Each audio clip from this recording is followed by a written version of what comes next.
In the 60s, right here in Michigan, a group of faithful believers followed one man's dream to build a flying saucer.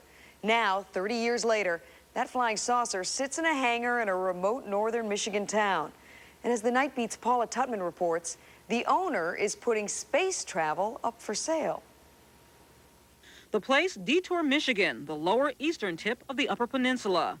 If you know where to look or wander the right path, you'll stumble onto it.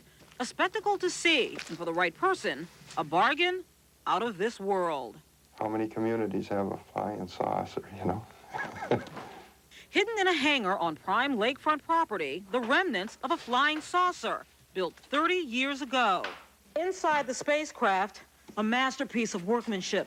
Things that might not be considered so spectacular these days, but remember, this was started in the early 1960s, when this kind of technology was almost unthinkable.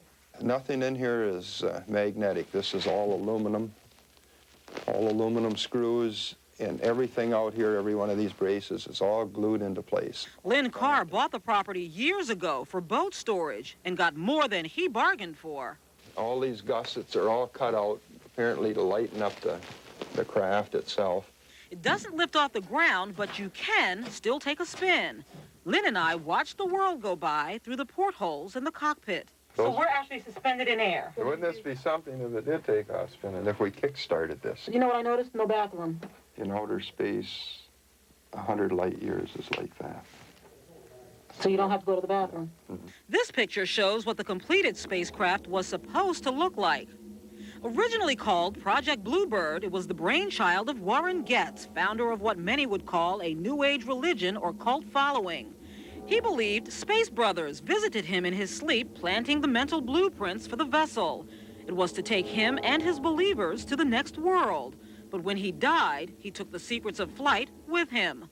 Follower Larry Bohenick was left behind. The fact that it was a wonderful attempt to build something so wonderful. It was 3/4 done, and it needed to have welded aluminum sheets put on it, condenser balls attached to the bottom. 30 years later, the spaceship is still fascinating, even startling. But to the man who now owns the hangar and the spaceship, it's a real headache. And it's taken up all my storage, so what I would like to do is get rid of it. You know, I hate to cut it up. I hate to take it apart. But basically, we have spaceship for sale. Sale or lease the whole building or anything. Anybody that wants to, you know, try to continue this or whatever. Paula Tutman, Night Beat. A slightly used flying saucer that doesn't fly. I don't know if they're going to get too many takers for that one. What do you think? Not by me. No, not by me either.